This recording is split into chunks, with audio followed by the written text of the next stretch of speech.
Today we're going to geek out about HeroTec.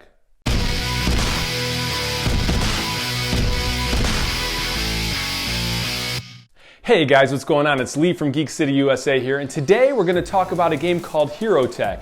Now, HeroTec is a wallet game that is on Kickstarter right now, in which you are working for a superhero and trying to build the best layer, the best costume, the best weapons, and be the first to build the best and get the most points. And we're going to take a look at this, and I'll let you know my thoughts at the end.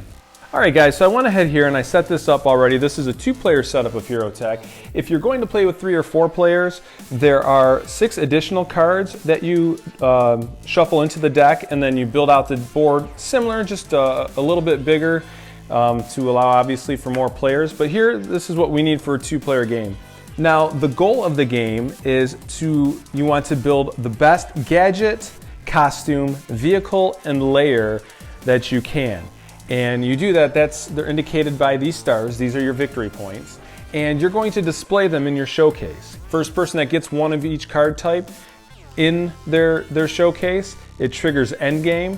And then they get 2 victory points for being the first person to get all 4. And then the game's over after last turns and you score everything.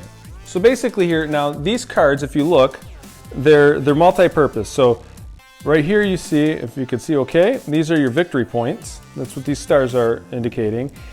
And this here is the card type, so this is the costume. And then these are the resources that it creates as you're building these in your workshop. So basically, you eventually want to build this item, but before it's in your showcase, you're utilizing it for its resources. So it's a resource management game. And if you look here, at the bottom, this here is the resource cost that it would cost to actually build this into your showcase. Now once this is built into your showcase, you can utilize the power. Each item has a different power. Some are ongoing, some are one-time use only, and some help build engines, so it's pretty dynamic the way the game plays. So again, during your game you can have 4 cards in your workshop and 4 in your showcase. Now what you're going to do is you have 3 different actions that you could take. You can select a card in which you just draw the card, and you can draw it into your workshop, which would basically just be right in front of you. And then when you draw it into your workshop, you put a marker on it to indicate what level it's on. There's level 1, level 2, and level 3, and that's the different levels of resources that it can create.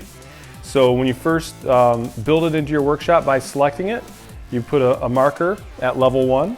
Another action you can do is you can shift. So for one of your actions, you can shift between levels. So I can say, okay, I want to do this for my action. I'm going to shift, and now this is worth 2 of these wrenches instead of these 2. I think this is power or electrical. And your third action choice is to build. And if you choose to build, basically you're utilizing the resources that are on multiple cards to create the value here so that you can then utilize the card that you're building and put it into your showcase. So your very first turn, you will only get 1 action.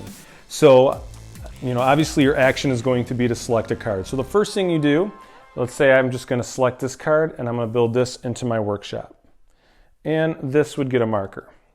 Now the next player, say he's going to want this card and he's going to select this and put that into his workshop and put a marker on level 1. And then as soon as you open these up, you may flip them and these become usable cards. So as you open cards up, you're going to look and you're going to see different resources that you might want, maybe different victory points, or maybe some are easier to build than others. And you're going to continue your turns with your own, whatever strategy you're going for at the time. So let's say now it's, my turn again here. I'm going to pick this layer for 1 action. So now I have 3 of these symbols. And then that will expose this card. And then let's say I will move up to the 2 wrenches here, so I will shift. Now it's the other player's turn. He's going to select a gadget. And again, I'm not really giving any strategy here, I'm just kind of a brief run through of how the game rolls. So he's selected a card, and then he will select another card. Not necessarily any rhyme or reason to what I'm doing. And you continue on, and then eventually, let's just say this card. So let's say this is my workshop. And I've got 2, 3, 4, 5, well heck, even 6 of these. So I can build this, okay? Because see, this takes If you bring this up, this takes 5 of that symbol there. And we have, oops, 1, 2, 3, 4, and then 5. Or actually 3, 4. 1, 2, 3, 4, 5, and then 6. So we actually have 6. So I look here and I'll be able to build this into my showcase. And if you look though, I get to read this power. So this one says once per turn, peek at a face down card as a free action. And also when you select, you may take any card in the stockpile. So this is cool. So this can now sit here. I score 3 points for scoring that. And then on my next turn, I can select, I could take any card. So I want to select. So maybe I'll take one of these face down cards, or maybe I'll take this that my opponent couldn't take, but I can get because of this power. And I can play that in my workshop.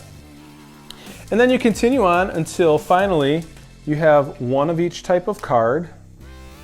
And vehicle. So if I had these 4 cards here, I would trigger endgame.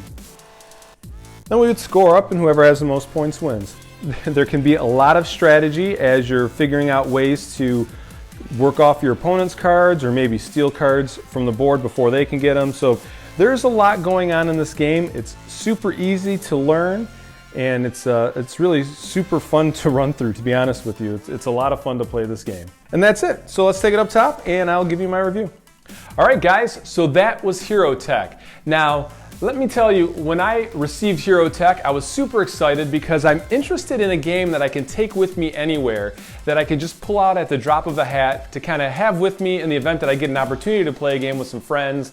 You never know when you're going to be somewhere, maybe out to dinner, and just something to do to kind of, you know, help the time pass and just hang out with friends or whatever. And so I was really excited to get this, and I broke this out the day that I got it and played a couple of games. I did a couple of test run-throughs with myself to get comfortable with the rules, and then I played with my wife a few times. And we had a lot of fun with this. So the game is very small, but there is a lot of strategy, and you could play it for what it is. You could just, you know, full steam ahead, just try to be the first to build whatever, and you know, and be done with it. And hey, I triggered endgame.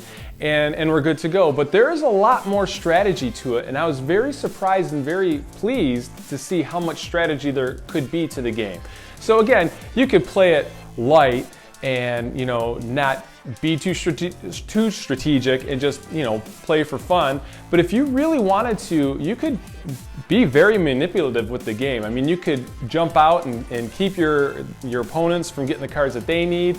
You can continue to score things, which is something that I thought was kind of a cool strategy. You know, instead of being the first to get all 4 item types, you know, to build something, and depending what your opponent's doing, you can build another thing, you know, just to score some quick points.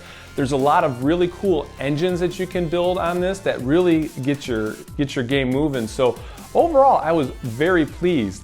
And again, this was the prototype, and this prototype was very high quality. I was very impressed by it. So again, we had a good time with this, and I'm very pleased. This was the first wallet game of theirs that I've actually ever played. I've seen their stuff out there.